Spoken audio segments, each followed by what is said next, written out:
Tonight, fears the migrant crisis could bring New York City to a breaking point. The mayor, with his harshest words yet, saying this will destroy the city, blasting the White House for failing to help, then bashing governors for busing thousands of migrants to other states. The issue spilling over into classrooms across the city as thousands of children seeking asylum join the largest school system in America. Tonight, we'll explain how Mayor Adams evolved from touting New York City as a sanctuary city to now declaring an SOS. New spotting of the escaped murderer in Pennsylvania seen again while authorities ramp up the search. The reward increasing to $20,000 for tips leading to his capture as the manhunt by air and ground stretches into its second week. Disgraced actor Danny Masterson sentenced to 30 years to life for raping two women in his Hollywood Hills home. His accusers part of the Church of Scientology, where he still belongs. The race to rescue a sick American stuck thousands of feet below ground. We'll hear from the explorer himself inside one of Turkey's deepest caves, how emergency crews are preparing for the harrowing half-mile journey back to the surface. New shocking surveillance video showing an uprising at a juvenile detention facility. At least a dozen youth inmates barricading themselves in a classroom, destroying hundreds of thousands of dollars of tech equipment. What we know about the makeshift weapons they had. Plus, deadly rainstorms battering Greece. Parts of the country getting a year's worth of rain in just 24 hours. Flooding taking over entire towns right after deadly wildfires raged for weeks. A widespread rescue effort underway saving people from rising waters. And electric vehicles on the road to taking over American roads. But which ones are worth the money and which are supercharged hype? We will talk to the reporter who put them to the test and which one she took home. Top story starts right now.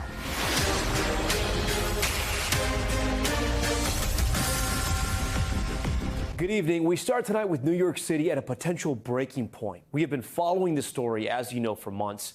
Tens of thousands of migrants arriving from Central and South America and West Africa, straining city resources.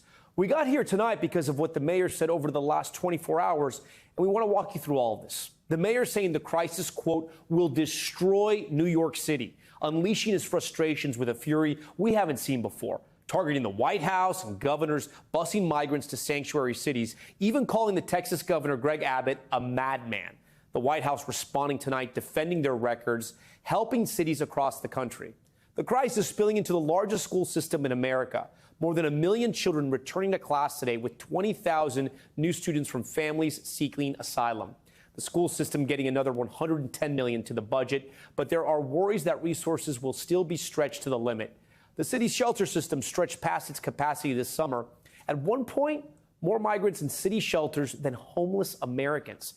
Some asylum seekers were able to get beds inside hotels, while others slept on the streets outside. Still, some parents are optimistic the city can handle the crisis. But now, more than ever, this issue spanning the border to cities thousands of miles away, and it's hitting close to home. NBC correspondent Valerie Castro has the story. Let me tell you something, New Yorkers. The migrant crisis taking on a new tone. Never in my life have I had a problem that I did not see an ending to. I don't see an ending to this. I don't see an ending to this. This issue will destroy New York City. Destroy New York City. Mayor Eric Adams escalating his frustration during a town hall meeting, revealing new fears as tens of thousands of asylum seekers continue to arrive in New York City. 110,000 migrants. We have to feed, clothe, house, educate the children, wash their laundry sheets, give them everything they need, health care. Month after month, I stood up and I said, this is going to come to a neighborhood near you. Well, we're here. We're here. A drastic shift from the message Adams first had for incoming migrants. Lady Liberty sits in our harbor. New York City is the welcoming mat for the entire globe. For months, he's been pleading with the federal government for help, going so far as to blame them for the city's deteriorating supply of resources. The national government has turned its back on New York City. What he once dubbed as a political stunt by Texas Governor Greg Abbott became a new reality for the city. We're getting 10,000 migrants a month. One time we were just in Venezuela. Now we're getting Ecuador. Now we're getting Russian-speaking coming through Mexico. Now we're getting Western Africa. Now we're getting people from all over the globe have made their minds up that they're going to come through the southern part of the border and come into New York City. This bus terminal became the first welcome sign for migrants after hours-long journeys from Texas. But the mayor says to his frustration, they are still arriving by the busload. Power Malu was there when the first buses of migrants arrived. We are on the ground. We have outlasted every city agency that has come in to the Port Authority, which is a disgrace. A year later, he says the city's resources have been mismanaged and the responsibility now falling onto organizers like him. Several months ago, we saw the city here with representatives welcoming the migrants with open arms, providing resources. At what point did you see that change?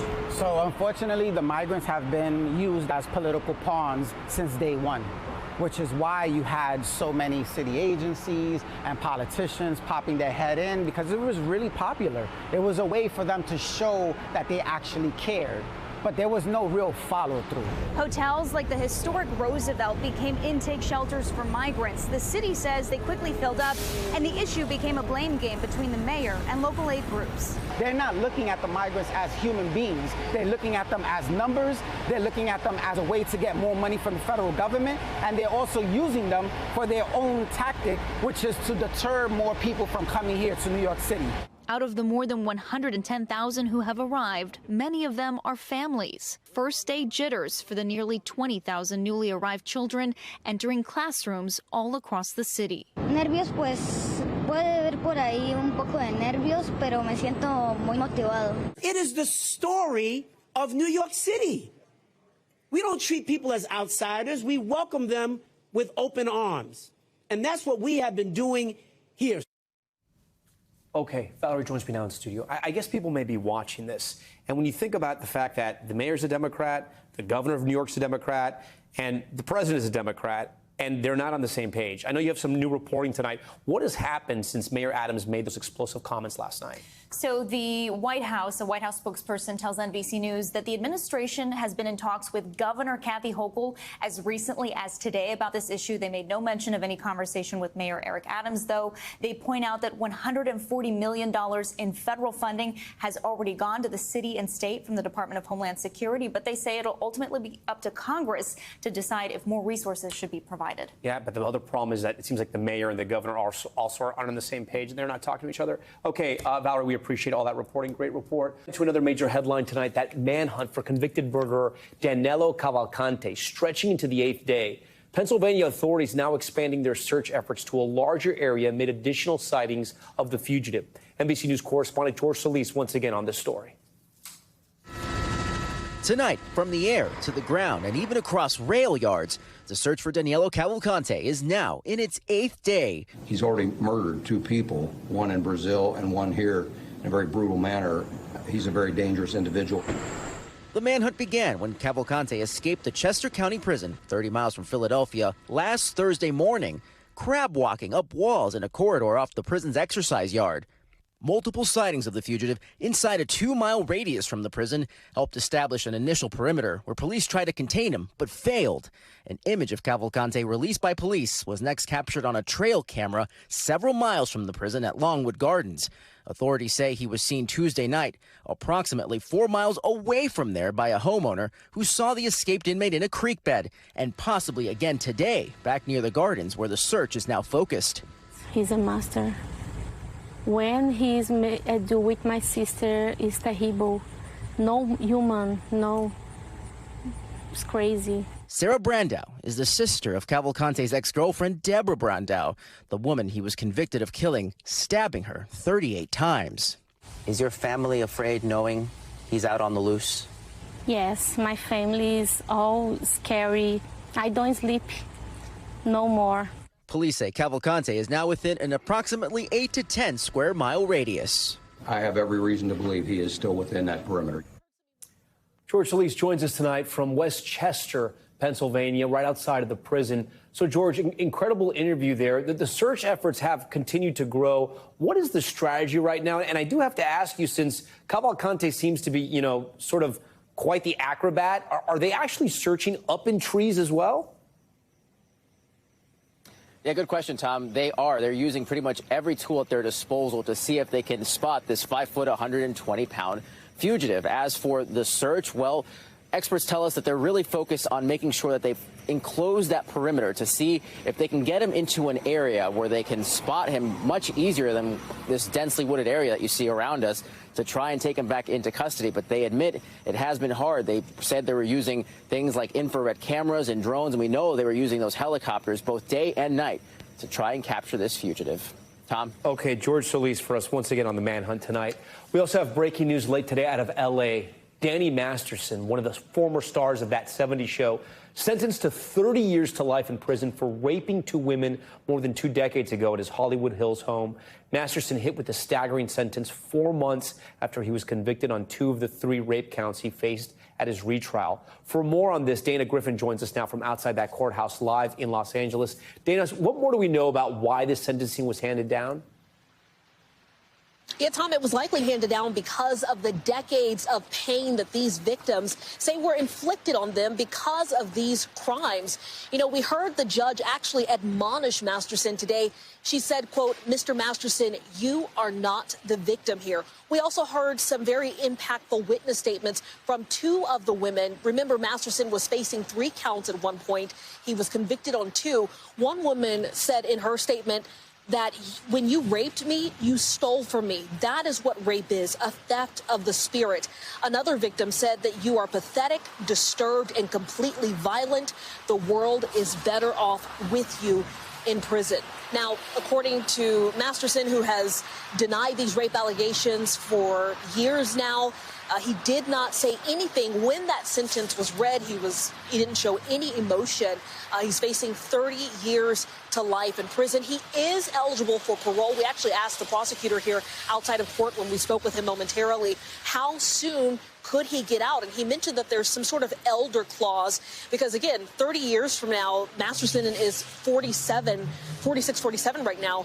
He could be in his 60s, 70s by the time he's even eligible for parole, and that could likely be the thing that sets him free sooner than the 30 years, Tom. And then, Dana, is he already starting to serve this sentence, or does that come later in the calendar?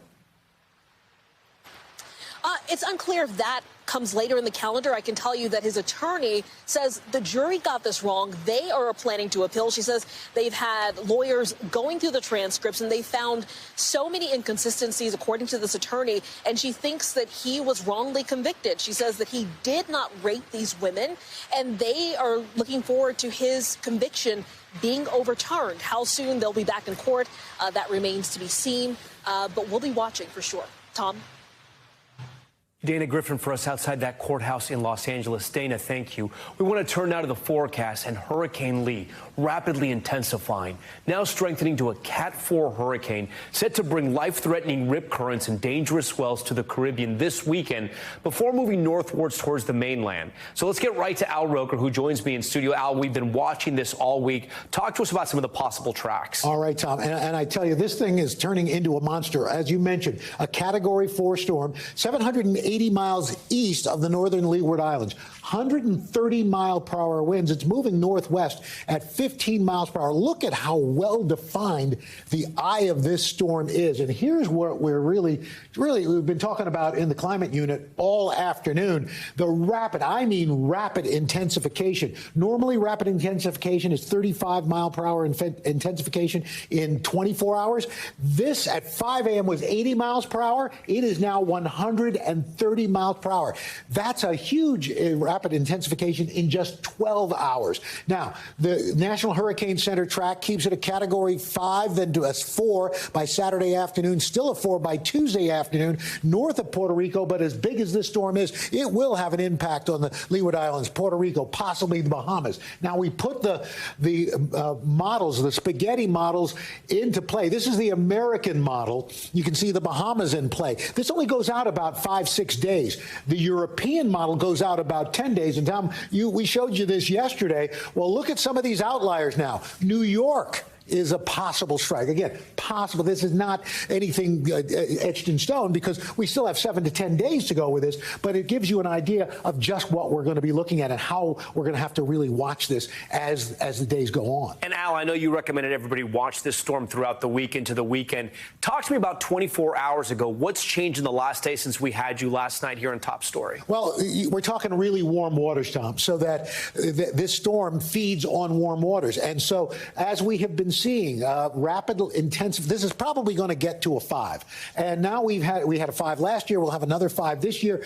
Because of the warming atmosphere and the warming ocean waters, that feeds into these storms. Yeah. And that's where we get that rapid intensification. We got to be watching this. Okay, speaking of heat, I know you're tracking the dangerous heat all across the U.S. Yeah, that's right. We're going to see a little bit of a change for some of us, but from the Southwest down into Texas, into the Northeast and New England, 68 million people under heat advisories or heat warnings. So ahead of this front for this weekend, you can see temperatures in the Northeast start off in the mid to upper 80s to the low 90s, but by the weekend that front moves through, temperatures in the low 80s. Cleveland, you're going to be in the 70s. Chicago in the 70s, nice and comfortable. Cincinnati, unfortunately, that cold air doesn't get down south, that cooler air. So Montgomery, going to be in the 90s all weekend long. Mid-90s in Baton Rouge. Dallas, 107. Sunday, it's only 95 degrees. San Angelo, triple digits right through the whole period, Tom. Texas literally on fire. Al, before you go, I know you're also watching some troubling thunderstorms in our area. Yeah, we've already got a big line of showers and thunderstorms. This is ahead of that cold front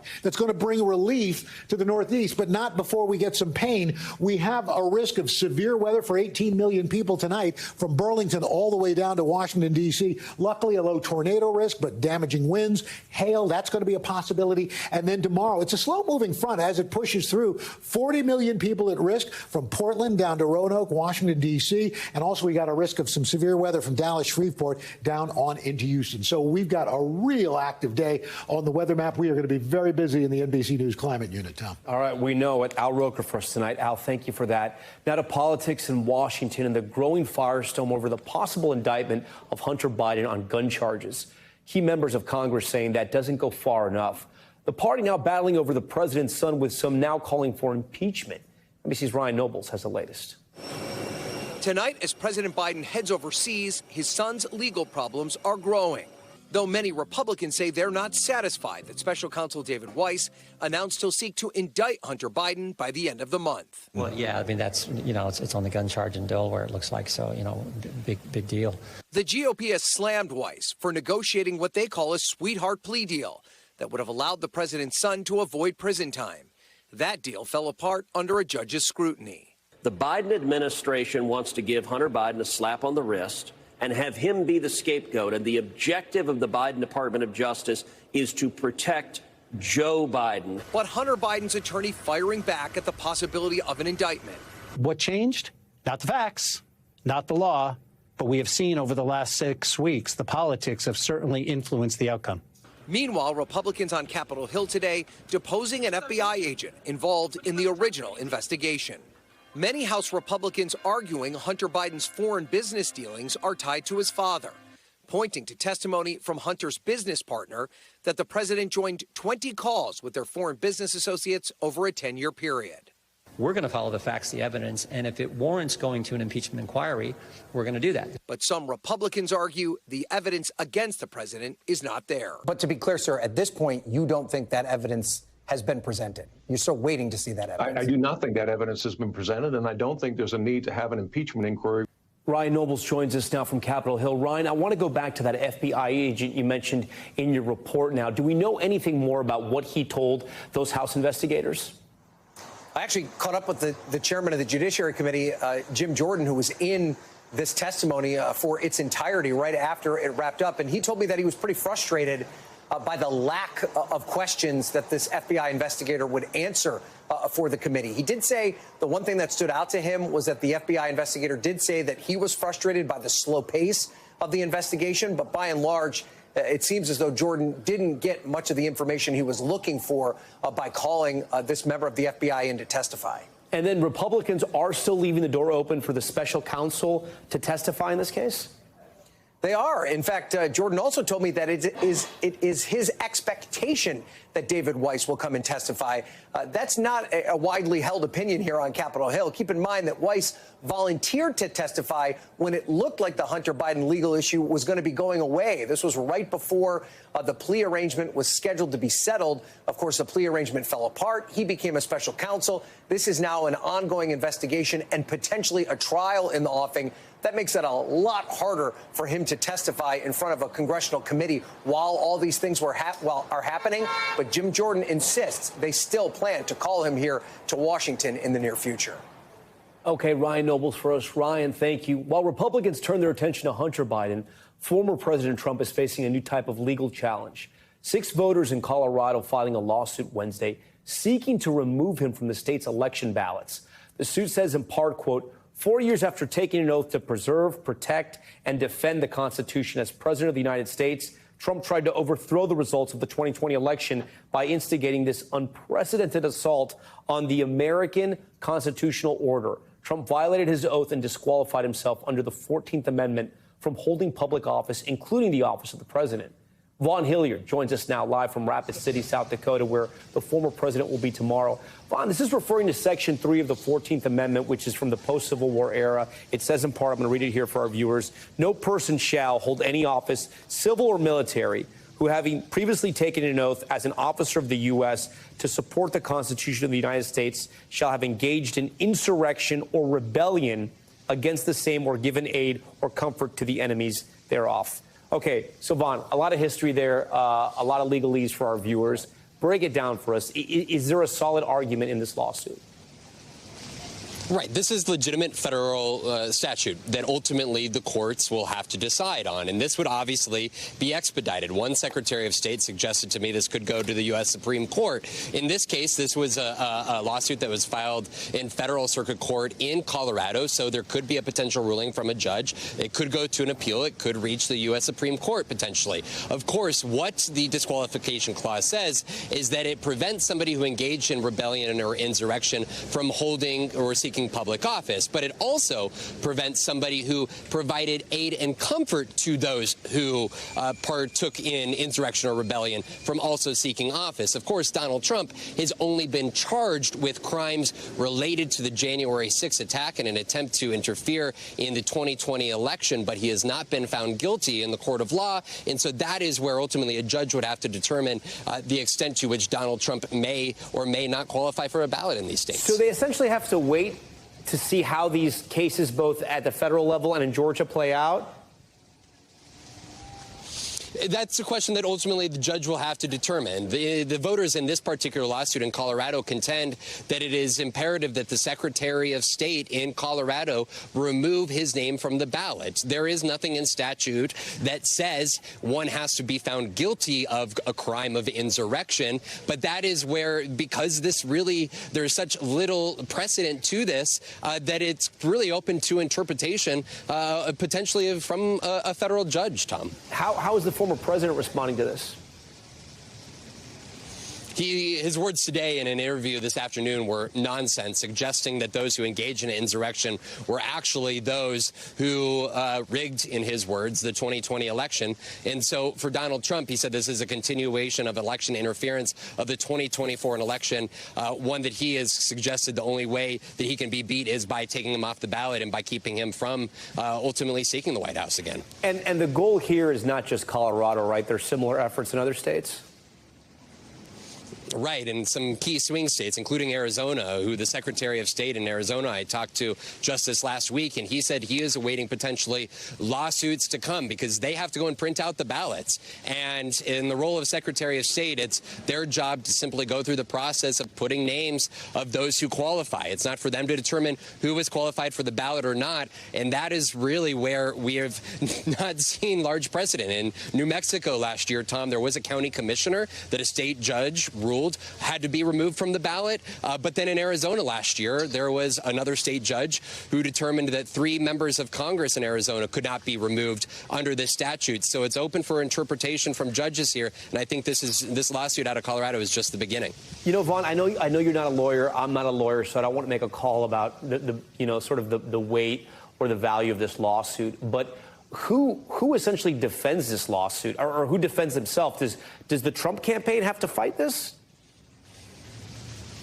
This is ultimately going to, it's a very good question. In real time here, Tom, I think that is, if you're talking about Trump world here, they have a number of indictments that they're currently trying to work through. So I think it would be a question here in the case of Colorado. You have a Democratic Secretary of State. This lawsuit was filed on behalf of 2 unaffiliated voters, Republican voters. I think there are question marks here about whether Trump needs to seek his own counsel to defend himself or not. All right, Vaughn Hilliard, I threw you a legal curveball there. You did a great job with it. Vaughn Hilliard on the campaign trail, in the courts, everywhere when it comes to campaign 2024. We appreciate all your reporting, Vaughn. Okay, we want to go down to the latest on that American scientist stuck in one of Turkey's deepest caves. New video shows the cave diver, for the first time since his life-threatening medical emergency, trapped him thousands of feet underground, leading to an international rescue effort to save his life. Matt Bradley with the new video and the details. The dramatic first video of American scientist Mark Dickey days after a life-threatening medical emergency trapped him 3,400 feet underground in Turkey. I'm doing well. Thank you. Visibly tired but in good spirits, surrounded by the international rescue team that gave him life-saving medical care. As you can see, I'm up, I'm alert, I'm talking, but I'm not healed on the inside yet, so I'm going to need a lot of help to get out of here. The 40-year-old veteran cave diver experienced severe gastrointestinal bleeding on Saturday while working on a caving expedition in southern Turkey. The medical emergency leaving him unable to eat and partially unconscious for 3 days, until 2 doctors delivered units of blood and administered transfusions, according to the Italian Cave and Alpine Service. Reaching depths of over 4,000 feet, the Morka Cave is Turkey's 3rd deepest, a labyrinth of tight passages and water-filled caverns, which Carl Hetmeyer, a fellow cave diver and friend of Dickey's, says makes the cave one of the world's toughest to traverse. It's at the top of the game of difficult cave systems. I don't expect Mark on the surface for 4 to 8 days. His rescuers now facing a monumental journey back to the surface. We take care of our own, and it's really special. Be taken care of. So, Tom, how long this will take will depend a lot on whether or not Dickey is able to walk himself out of the cave. If he needs to be carried out on a stretcher, that could make the whole operation a lot more difficult and take a lot longer. Tom? Bradley for us. Okay, still ahead tonight, Peloton sued in connection to the death of a New York man.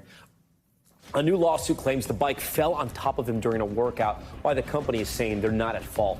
Plus, new video from inside a juvenile detention center showing the moment teens, you see it here, overtook the facility. How the 12-hour standoff between inmates and the staff came to an end. And video capturing the moment a city bus barreled into a school bus, knocking it over. You see it right there. Why that accident could have been much worse. Stay with us. Top story. Just getting started on this Thursday night.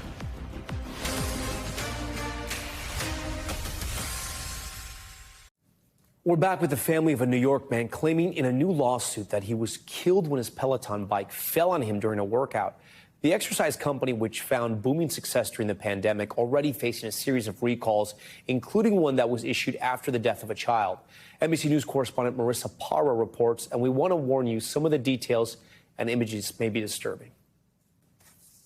We turn it up today, baby! Tonight, Peloton's popular exercise bike at the center of a disturbing lawsuit. In a March filing by the family of Ryan Furtado, they claim the 32-year-old was doing a floor workout using the bike in his Brooklyn home last January. But when he grabbed the bike to help him get up, the suit claims it spun around and hit him head-on, severing his carotid artery in his neck and killing him instantly. In an April court filing, Peloton said it was not liable and that negligence was to blame for Furtado's death. In a statement to NBC News, the company writing in part, quote, "We offer our deepest sympathy and condolences to the Furtado family for this unfortunate accident." Stay with me, Peloton, you got it! In 2021, Peloton faced scrutiny over their Tread Plus treadmill after a 6-year-old died from getting stuck underneath it.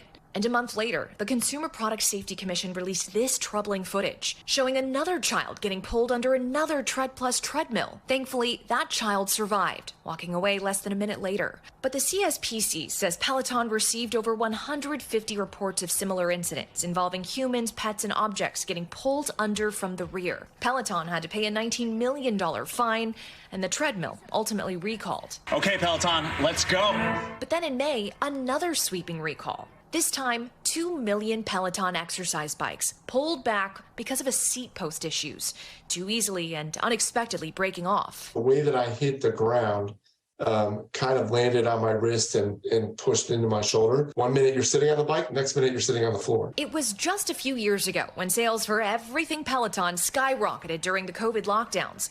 As people were looking to stay fit from home, their 2020 shares surged more than 400%. Sing along ride! But in recent years, Peloton stocks have plummeted. The company has laid off over 5,000 workers. And at the end of June this year, Peloton said the recall of its bike seat post cost more than it expected and was a potential factor in reported subscriber decline.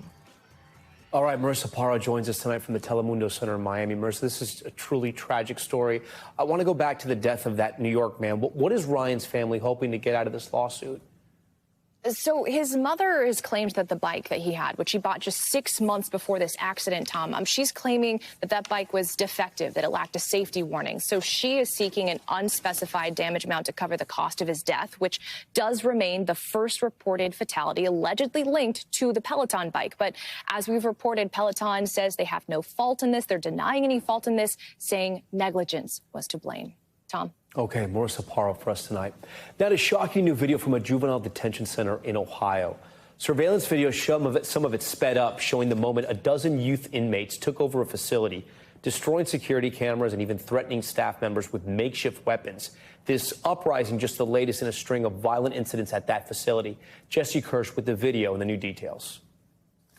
Tonight, our first look at dramatic video from inside an Ohio correctional facility, showing the chaotic moments teenage inmates overtook the facility. The kids are running the place. Our hands are tied. Officials say last October, 12 youth inmates stole keys from a staff member and broke out of their rooms at the Indian River Juvenile Correctional Facility. The newly released surveillance footage capturing the chaos on camera. Teens smashing computers, trashing rooms, and even destroying security cameras before barricading themselves in a classroom, threatening staff with makeshift weapons. A special response team moves in with pepper spray, bringing the standoff to an end after an agonizing 12 hours, resulting in what officials say was nearly $300,000 in damage. One staff member who spoke anonymously to NBC's Cleveland affiliate, not shocked by the violent outburst. Surprising to me, no. I mean, I see the stuff every day.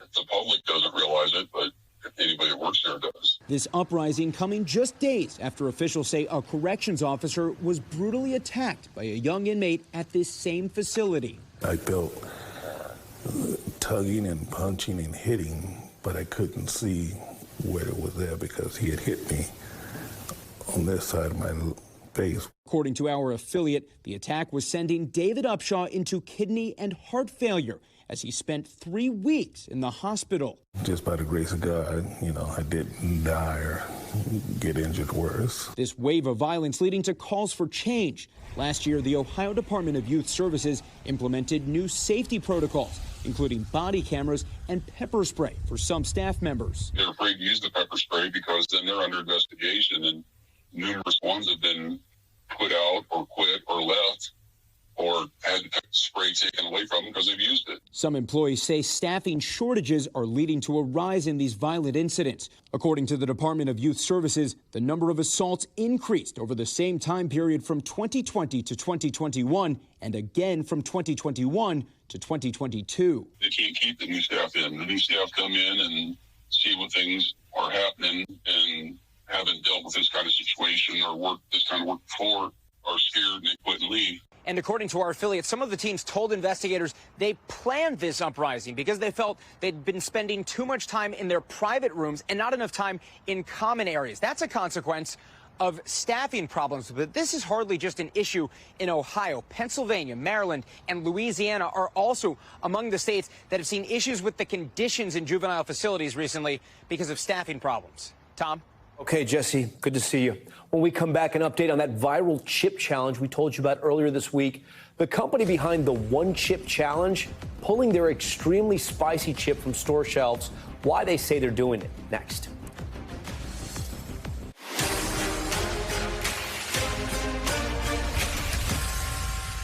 Back now with Top Stories newsfeed, and we have an update. Pocky now pulling its one-chip challenge from shelves. The chip company announcing it's working with stores to stop sales of the product out of an abundance of caution. It comes just days after a Massachusetts family alleged the single chip, flavored with 2 of the spiciest peppers in the world, contributed to the death of a 14-year-old. Pocky saying, though the challenge meets food safety standards, it has seen an increase in teens and others ignoring warnings on the label. A 2-bus crash just outside of Milwaukee caught on camera. Look at this doorbell video showing the moment a school bus and a city bus somehow flew into each other at an intersection. That school bus flipped over onto its side. Authorities say the school bus had just dropped off its last student before the collision, but nearly a dozen people were hurt while one person was airlifted to the hospital. Police are still investigating how this happened. All right, now to the EV revolution, promising to change how we all buy and drive cars. Joining me now to talk about her recent journey to find the best affordable EV, senior personal technology columnist for the Wall Street Journal and NBC News tech analyst and overlord, Joanna Stern. Joanna, thanks so much for joining Top Story. Always fun to have you. We'd love to have you on after your adventures. We have a short clip, I think, of what you just recently did with these EVs. Let's take a look. This is not your typical car race. This is a race to make cars more like computers and smartphones. And the best one to buy. No, it doesn't stretch. I don't want cameras anymore. I want map. Please slow down. Please don't hit the Tesla that we rented. Why do you like this car? Because it farts. Let's go. That is a feature that I'm sure little boys would love. Joanna, let's start from the beginning, because I want this to be kind of like the Cliff Notes. I do invite all our viewers, of course, to read those articles and to watch all the videos. It's about a 10-minute video, but it's really entertaining. So, Joanna, first, talk to me about the 5 EVs you looked at. I looked at 5 EVs. That's right. I said I'm going to get some of the top EVs under $60,000. Okay. And I wanted to have a 300-mile range. Okay. So I did the Kia EV6, the Hyundai Ioniq 5, the Volkswagen ID4, the Ford Mustang Mach-E, and the obviously Tesla Model Y. I want our director, Ken, to keep this up here. Now, you quickly eliminated 2 of them. You went down to the 3. Talk to me why. Tell me why. It wasn't that quick. I did drive them for like a week each, okay? I know there's some people who are upset about my eliminations here. I eliminated the Volkswagen ID4. Didn't have as long of a range as I wanted, and I didn't love the interior infotainment system. Okay. And I also eliminated the Kia EV6 because it's made by the same company as Hyundai, and they have a very similar set of features, and I preferred the look of the external look of the Hyundai. Now, talk to me about range here, because you make that a big point throughout your piece. Why is range so important? Is it because the charging is not as easy as people think it is? It is all about that experience of you've had your gas, you're going to go, you pay attention to how much you get to your miles, to how much you get on that tank of gas. Yeah. But then you can just fill up your tank wherever you go, right? You run out of gas or you're getting low on that tank, you fill up. That's not the case with EVs, or it depends on the type of EV. And so you're looking for chargers. You want that range to last as long as you can. And then when you get to needing that charge, having a good charging network to be able to go to. And we're talking about 300 miles. That's kind of what you were looking at? That's what I was looking at. You think that's important? And with these finalists, the 3 finalists, what I found is, and I took them on this road trip, I took them up to a racetrack up in Connecticut near the Berkshires, and it was a 150-mile drive. And all of them made it there, obviously, with plenty to go. But it was very interesting to see what they were saying the range would have left. And we did obviously have to charge as we went, or when we were returning, and we had some issues there. So let me ask you this. As far as charging goes, Tesla obviously has been around. They were first to market, so they have the charging stations everywhere. How hard is it to charge a non-Tesla EV around the country? It's not great. Okay. I'll be honest, it's not great. Yes, there are more of these charging networks going up that are non-Tesla. But when you pull into the Tesla station, you've got your Tesla and you just plug it in, it just works. The Tesla owns the charging network. They have the car, the ecosystem. They all talk to each other, works. When you take the Ford, for instance, which is the one I ended up getting, you have to pay with your credit card. If it takes credit card, you have to figure out, okay, is it on the right side of the charging network? Where am I going to put this charger in? There's a lot of sort of stumbling blocks. And then you sort of have to really pray that it's actually going to charge. You can always charge at your house, too. What did you find with comparing the price of filling up a car that takes gas versus your electricity bill if you're filling up an EV? Yeah, charging it up. So I haven't yet figured it out at home. That's the next part of this project, is I just got the Mustang. That was the finalist, and that was the one I chose at the end. At the end, it was really down to that Tesla and the Ford. There were some things I liked about the Ford better. And so now I'm setting up the home charging network, and I want to give it a few months to see what am I going to pay in electricity versus what I was paying, around 2 tanks of gas, or maybe about 1 tank of gas a month, because this is really a car for local driving. Another big tech feature, of course, in these cars is the semi-autonomous driving, right? And I know we have a clip of that. Let's take a look. Okay, it's preparing for another lane change. Woohoo! All right, it did it. It did it. Slow down, slow down. And it slowed down. When you enable Tesla's enhanced autopilot, it does tell you to keep your hands on the wheel at first. But in my tests, it behaved just like the Ford. All right, let's see if it'll change lanes. Oh, it's changing lanes. Oh boy. Okay, that is not as smooth as the Ford. So that clip, the clip starts with the Ford. You don't have your hands on the wheel. You're driving on the highway. Was that nerve-wracking? It is. It's so nerve-wracking at first, and then it's eerily weird how quickly you get used to it. I have to say, I've been driving the Ford now for a few weeks, and I just went down the shore this weekend, and okay, I'm going to enable it. I'm sitting in traffic. It's stopping and starting for me. Yeah. The lane changing is still a little nerve-wracking. Like, I'd rather. But you're using the feature a lot? I'm using and this is semi-autonomous, so it's really like cruise control, but a little bit more on it's cruise control on steroids, in the sense that it is. You don't have to have your hands on the wheel. Okay. Right? And but it's doing a lot of that same work. Finally, tell us, why did you pick the Ford? Honestly, the Tesla feels so much like a computer. I talk about this in the piece, that we are really moving towards computers on wheels, right? The fact that you're charging this on a battery, you've got screens, you've got advanced intelligence inside.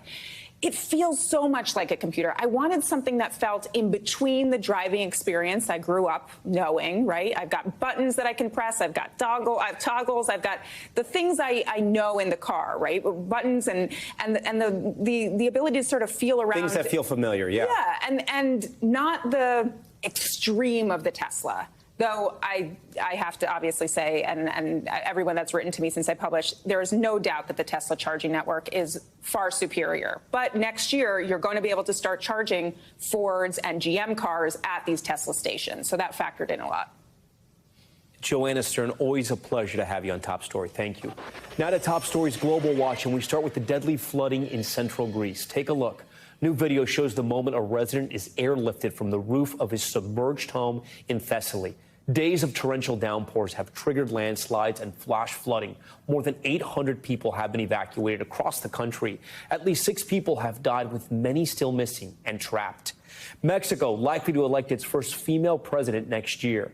The country's governing Morena party has announced former Mexico City Mayor Claudia Sheinbaum as its candidate for the 2024 general election. She will run against the opposition candidate, female Senator Xochitl Gálvez. Either candidate could succeed President Andrés Obrador. Voters head to those polls in June.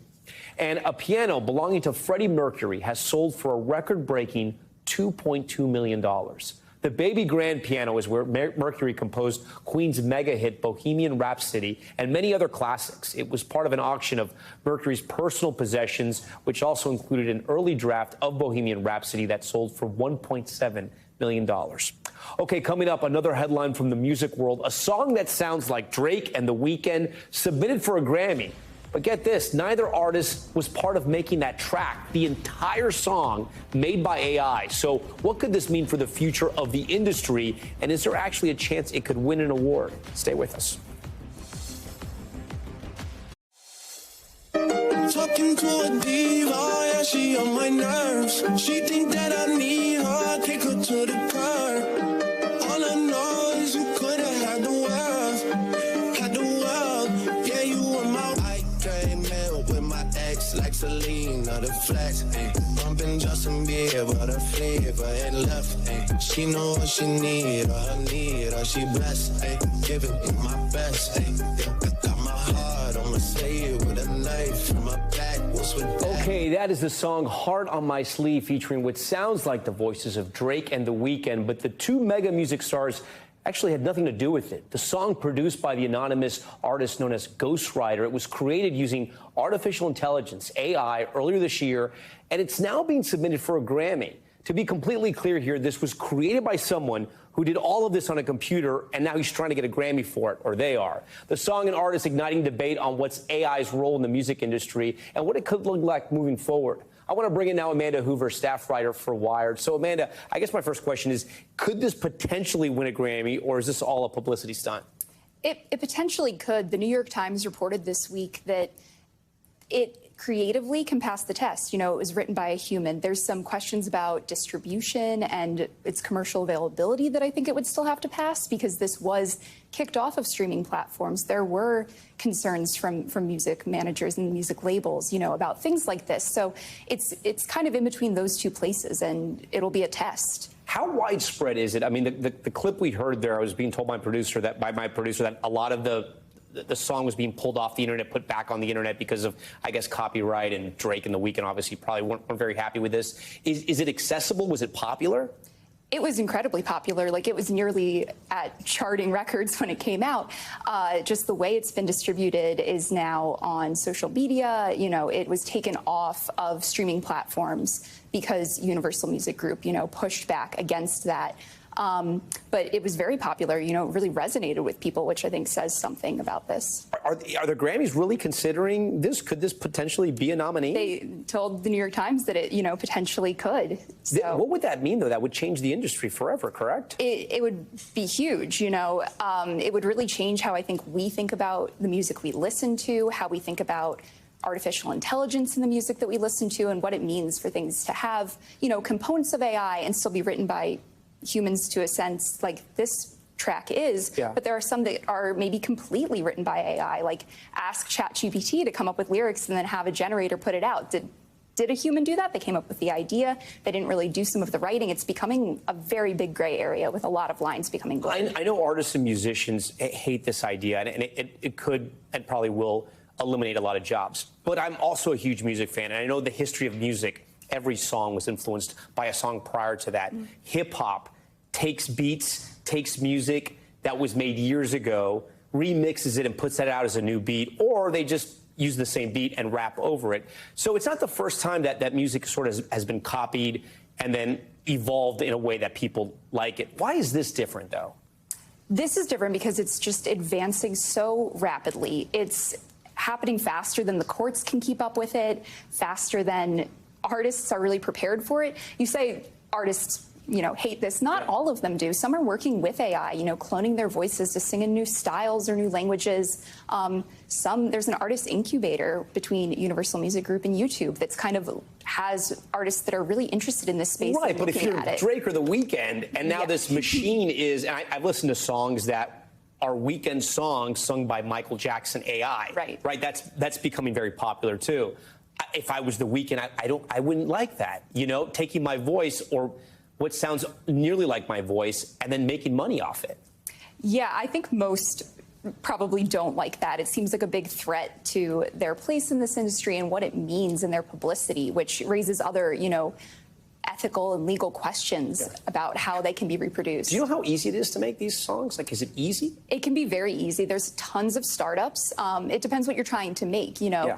There's one for cover songs, and that's how a lot of these people are just having an artist's voice that we know and love sing a song by a different artist that we know and love. And that's, you know, makes you stop in your tracks when you hear it. I think we love a good cover song. So now you can make nearly anything. You can make songs with people that are no longer alive, you know, hear things that we've never been able to hear before. There are others that, you know, focus more on different instruments that you can add in, and they require a bit more human insight and human production. And that's really boosting like amateur music makers. So it's such a wide way that AI is touching the music industry. It's going to change music forever. Amanda Hoover from Wired. Amanda, thanks for coming in. We really appreciate it. When we come back, high school football games officially kicking off across the country, but the return extra special for one Texas teen who lost her leg to a blood clot last year, a new prosthetic leg, putting her back on the sidelines in time for the first game of the season, how her community helped her get there, and what that moment meant to her. Stay with us. Finally tonight, determined to cheer again, one Texas teen who lost her leg after a blood clot, now back on the sidelines for her senior year with the help of a prosthetic. Candace Sweat from NBC Dallas has been following her story. And pop off 1, 2. High school senior Brooke Walker dreamed of this for months. 6, 7, jump in 1. Rejoining the Rockwall Heath High School cheer squad, doing what she loves. It feels so great to be able to get up and walk around and be a part of the sport that I watched for so many months go on without me, and now I'm out there on the mat doing it with my teammates. It's been a process, one that began in March when Brooke lost part of her leg after a blood clot. When we met back in April, just after the amputation, she was performing some stunts from a chair, waiting and believing she'd get the perfect prosthetic fit. I love it. I can't wait to do it again. I can't wait to be out in front of a crowd. I love performing. Over the school break, she got her wish. This one's definitely more pieces than my everyday one, but once I put it on, it's not coming off. And it was just in time for senior year. Here, Brooke is seen on the football field at the first game of the season. Today, she has the same positive outlook she's been known for all this time. I'm getting better every day as I keep practicing. The possibilities, virtually unlimited. That was better. No one can control what happens to them, but they can control how they deal with it and how they come back and how they show themselves to the world and how they trust in God's plan through it all. In Rockwall, Candace Sweat, NBC 5. Brooke, you now have a lot of people across the country cheering you on. We also want to mention that special prosthetic paid for in part by the community who raised almost $30,000 to get Brooke back out there for her senior year. A big thank you to Candace Sweat for that report, and NBC Dallas for sharing the story. And we thank you for watching Top Story tonight. I'm Tom Llamas in New York. Stay right there. More news on the way. Thanks for watching. Stay updated about breaking news and top stories on the NBC News app or follow us on social media.